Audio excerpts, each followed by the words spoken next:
Hi, this is the ninth video of the series of videos that I'm going to explain about quantum computing. In this video, I'm going to talk about surface code. So what is a surface code? A surface code is a quantum error correction that is CSS code with a high tolerance. So what is CSS code and a tolerance? A quantum error correction is called CSS, named after Calderbank Shor Steen, if Z and X errors can be detected independently. A tolerance of a quantum error correction code measures how reliable the code is, despite the physical errors. So all we are doing in quantum error correction is to detect an error, and we really don't know what the quantum state was originally. So the tolerance is measured only by simulation, and the surface code has been proved by far the most reliable quantum error correction code. So how do we construct a surface code? A surface code is constructed with topological structures of lattices. So I'm going to give you a nice picture that I created, but I'm not going to go deeper into the working of the surface code. Here you see there's a lattice of dots and box, and dot is the data qubit,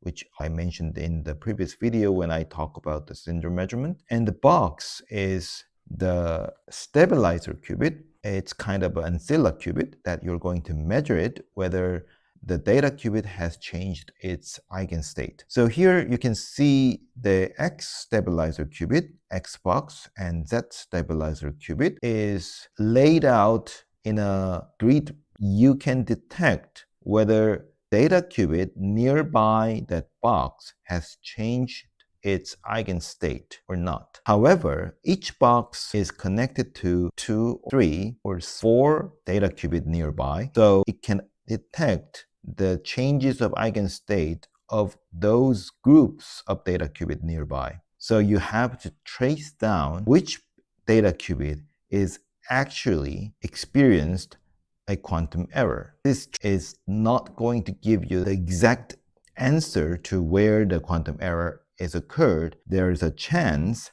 that our algorithm, the quantum error correction, fails. The quantum error correction is the most important part when you make a quantum computer, because the quantum computer is highly vulnerable to quantum errors. So far we talked about lots of different things about the quantum computing in a very short list of videos. If you have more questions, you can take a course on quantum computing, and I will put the link in the bottom of the video to the PDF. Thank you.